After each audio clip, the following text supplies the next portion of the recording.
वाळवण्याच्या पदार्थांमध्ये बटाट्याचे वेफर्स जोपर्यंत आपण करत नाही तोपर्यंत वाळवण्याचे पदार्थ कंप्लीट होत नाहीत। बटाट्याचे वेफर्स हे वर्षभर खायला लागतात। उपवास असला तरी पण खायला लागतात किंवा मुलांना टाइमपाससाठी किंवा टी व्ही वगैरे बघत असतील, क्रिकेटच्या मॅचेस चालू झाल्या की मुलांना काहीतरी खायला लागतं। अशा वेळेला घरामध्ये अशा पद्धतीचे वेफर्स तयार करून ठेवले तर मुलं पण आपल्या हाताने तळून खाऊ शकतात। हे वेफर्स तळलेच पाहिजे असं काही नाही आहे। तुम्ही ओव्हनमध्ये सुद्धा थोडंसं वेफर्सला तेल लावून काचेच्या बाउलमध्ये ते ठेवले तर मस्त खायला लागतात। आता त्यासाठी आपण 10 किलो बटाटे घेतलेले आहेत, ते स्वच्छ आपण धुवून घेणार आहोत।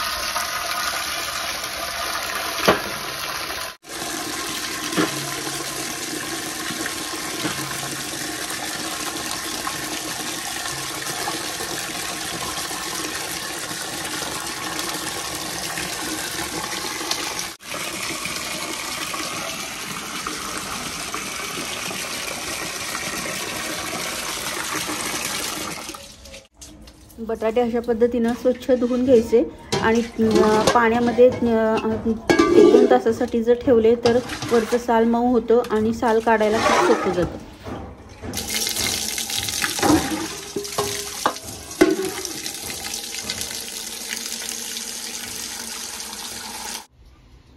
पाण्यामध्ये 2 ते 3 वेळा तुरटी फिरवून घ्यायची। तुरटी फिरवल्यामुळे आपण जेव्हा बटाट्याचं साल काढू तेव्हा बटाटे काळे पडत नाही। कधी कधी आपण काम करत असताना थोडंसं मध्ये ब्रेक घ्यायची गरज पडली आणि बटाटे जर पाण्यामध्येच राहिले तर ते बटाटे काळे पडू शकतात। त्यासाठी आपण थोडीशी काळजी घ्यायची आहे। बटाटे जेव्हा आपण साल काढतो त्याच्या आधी पाण्यामध्ये तुरटी फिरवून घ्यायची। अशा पद्धतीने तुरटी फिरवल्यामुळे आपले बटाटे पांढरे शुभ्र राहतात।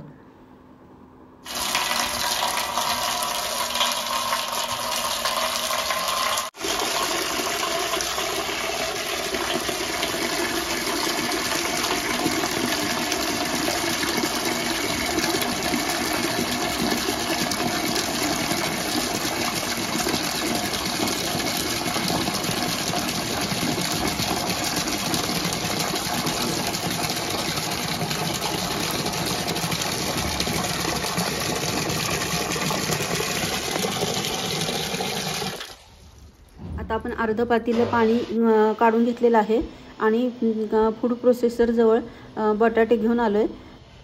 फूड प्रोसेसरमधनं बटाटे काढायचे असतील तर बटाट्याचा साईज मीडियम साईजमध्ये घ्यायचा, एकदम मोठा किंवा एकदम छोटा नाही घ्यायचा।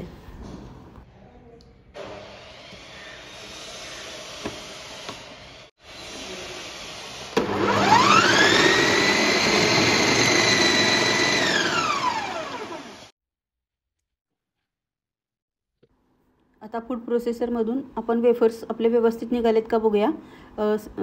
व्यवस्थित आपले वेफर्स पातळ निघालेले आहेत आणि एकसारखे निघालेत सगळे। अशा पद्धतीनं आपण झटपट वेफर्स फूड प्रोसेसरमधून निघतात। आता हे तयार झालेले वेफर्स आपण लगेचच पाण्यात टाकणार आहोत आणि पाण्यात टाकायच्या आधी परत एकदा पाण्यामध्ये तुरटी फिरवून घ्यायची, त्यामुळे आपले वेफर्स तयार होईपर्यंत आपले वेफर्सचे स्लाइसेस काळ्या पडणार नाहीत। अशा पद्धतीनं आपण सर्व वेफर्स तयार करून घेणार आहोत। वेफर्स पाण्यात टाकतानाच वेफर्स वेगळे करायचे। वेफर्स बऱ्याच वेळा फूड प्रोसेसरमधनं पाण्यामध्ये टाकताना एकमेकाला चिकटतात। आता काही बटाटे खूप मोठे असतात जे फूड प्रोसेसरमधनं त्याचे वेफर्स तयार करता येत नाहीत। ते बटाटे मात्र आपण अशा पद्धतीनं वेफर्सच्या किसणीने दोन्ही साईडनी छोटा करून घ्यायचा आणि मग फूड प्रोसेसरमध्ये टाकायचा। अशा पद्धतीने जर केलं तर मोठे बटाटे पण चे वेफर्स पण करता येतात। आता मी दाखवते मोठा बटाटा जेव्हा आपण ते बघा असा मोठा बटाटा जात नाही आहे फूड प्रोसेसरमधून, त्यासाठी आपण त्याला किसणीने छोटा करून घेतला आणि आता छोटा केल्यानंतर असा सहजासहजी तो आतमध्ये फूड प्रोसेसरमध्ये जातो। या दोन्ही साईडनी आपण त्याला वेफरच्या किसणीने किसलेला आहे। अशा पद्धतीने केलं म्हणजे पटापट आपले वेफर्स होतात।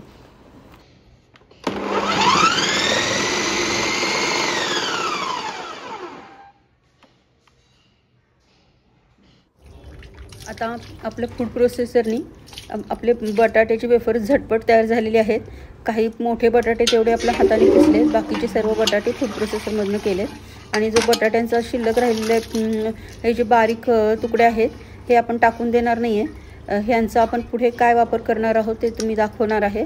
अशा पद्धतीने ह्यातले मोठे मोठे बटाट्याचे वेफर्स तेवढे काढून घ्यायचे आणि छोटे बटाट्याचे जे तुकडे आहेत त्यांचा आपण पुढे पोटॅटो स्टार्च बनवणार आहोत. आता हे बटाटे जे स्लायसेस आहेत 2 ते 3 पाण्याने स्वच्छ धुवून घ्यायचे, म्हणजे त्यातलं स्टार्च कमी होतं. आणि आपण जेव्हा बटाट्याचे वेफर्स करतो आणि ते वाळवताना आपले बटाटे एकमेकाला चिकटत नाहीत. आपण जर त्यांना धुतलं नाही तर ते बटाट्याचे स्लायसेस एकमेकांना चिकटून बसतात आणि वाळवताना सुद्धा प्रॉब्लेम होतो आणि ते चिकट होतात. आपण ज्या कपड्यावर प्लास्टिकवर घालतो ते पण सर्व चिकट होतं. त्यामुळे 2-3 वेळा त्यांना स्वच्छ धुवावं लागतं. आता वेफर्स सर्व तयार करून झालेले आहेत. आता फायनली आता बटाट्याचे वेफर्स शिजवण्याची प्रक्रिया आपण चालू करतो आहे. त्यासाठी एका मोठ्या पातेल्यामध्ये अर्ध पातेलं आपण पाणी घेणार आहोत आणि त्याच्यामध्ये पण 2 ते 3 वेळा तुरटी फिरवून घेणार आहोत. कारण आपण जेव्हा बटाटे उन्हात टाकतो तेव्हा बऱ्याच वेळा बटाट्याचे वेफर्स काळे पडतात. ते पडू नये म्हणून आपण तुरटी फिरवतो आहे. आणि आता अर्धा कप आपण मीठ घेतो आहे. मीठ हे जपून वापरायचं आहे. अर्धा कप मीठ 10 किलो बटाट्यांसाठी पुरेसं होतं. आणि हा पापडखार आहे. हा पापडखार आपण मार्केटमधून आणलेला आहे.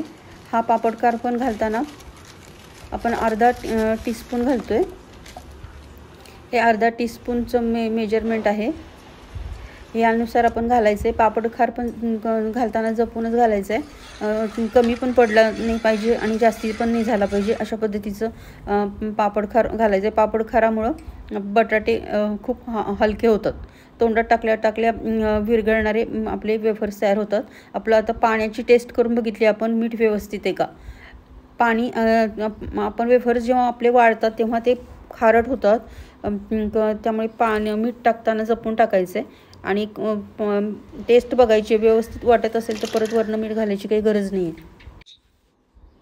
पाण्याला उकळी आली की सर्व वेफर्स आपण पाण्यामध्ये घालून घेणार आहोत.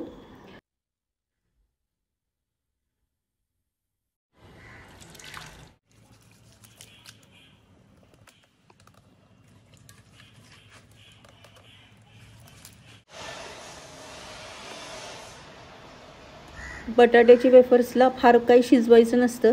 एक उकळी आल्यानंतर आपण लगेचच गॅस बंद करणार आहोत, कारण बटाट्याचे स्लाइस खूप पातळ असतात आणि वेफर्स फार शिजवले तर वेफर्स आपण वाळत घालताना ते तुकडे पडू शकतात.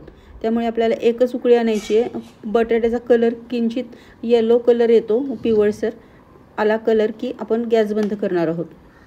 त्यामुळे लक्ष ठेवायचे, ओव्हर कुकिंग होऊन चालत नाही वेफर्सला. पाण्याला उकळी यायला लागलेली आहे. आता आपण कलर बघतोय. आपण कलर आपला थोडं किंचित आपला पिवळा कलर आलेला आहे आणि एक तोडून बघायचा आहे. लगेचच तुटला की समजायचं की आपला बटाट्याचा वेफर शिजलेला आहे. आता शिजलेला आहे त्यामुळे आपण आता गॅस बंद करायचा आहे आणि लगेचच आपण सर्व चाळणीमध्ये बटाटे वेफर्स काढून घेणार आहोत आणि हे थंड झाल्यानंतर आपण वाळत घालायचे आहेत. उन्हाळी रेसिपीज करायच्या असतील तर मदतीला कोणीतरी लागतं, पण जर कोणीच नसेल तर फूड प्रोसेसर असेल तर एकटी व्यक्तीसुद्धा 10 किलोचे वेफर्स 2 ते 3 तासामध्ये आरामात तयार करू शकते.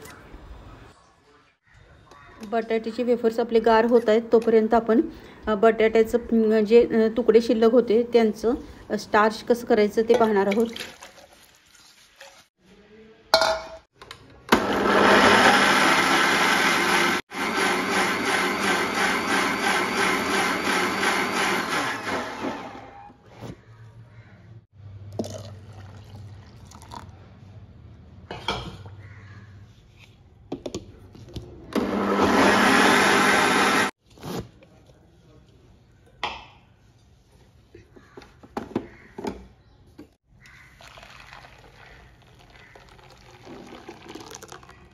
बटाट्याचे तुकडे आणि पाणी घालून आपण फाईन प्युरी तयार केलेली आहे.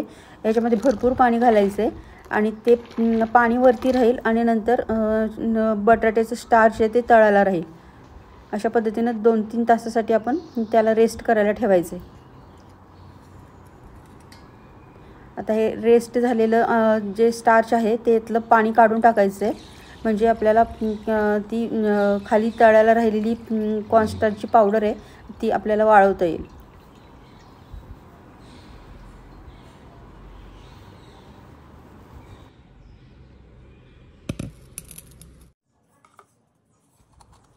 आता ही आपली वाळलेली कॉर्नस्टार्चची पावडर आहे, ह्याला आपण चाळून घ्यायचं आहे, म्हणजे आपल्याला फाईन पावडर मिळेल.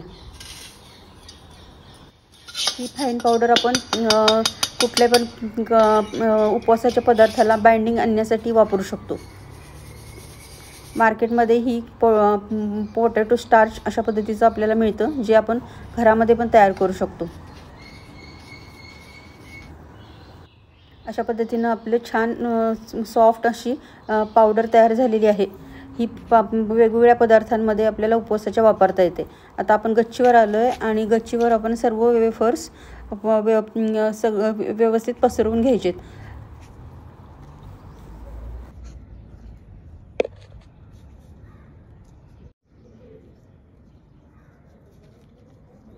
हे वेफर्स 1 ते 2 दिवसामध्ये वाळून जातात. उन्हाळ्याचे दिवस असल्यामुळे हे झटपट वेफर्स आपले वाळतात.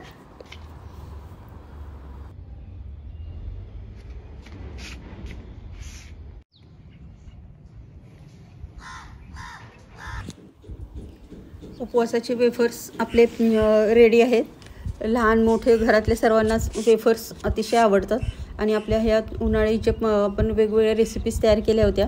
त्यातले साबुदाण्याचे कोहळा पापड, साबुदाण्याची चकली आणि बटाट्याचे वेफर्स हे आपले उपवासाचे पदार्थ आपले रेडी आहेत. या पदार्थांची व्हिडिओची लिंक मी माझ्या डिस्क्रिप्शन बॉक्समध्ये देत आहे, ते पण नक्की बघा.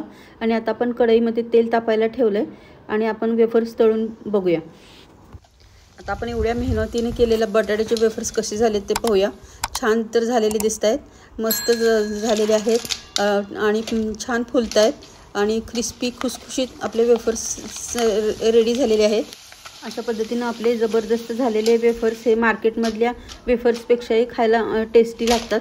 त्यामुळे मार्केटमधले वेफर्स खाण्याच्या ऐवजी अशा पद्धतीचे घरामध्ये भरपूर वेफर्स आपले तयार होतात आणि खायला जेव्हा कधी आपल्याला खायची इच्छा होईल तेव्हा आपण तळून खाऊ शकतो. झटपट तळले जातात. मग आवडली का तुम्हाला बटाट्याच्या वेफर्सची रेसिपी? आवडली असल्यास कमेंटमध्ये नक्की सांगा. थँक्यू.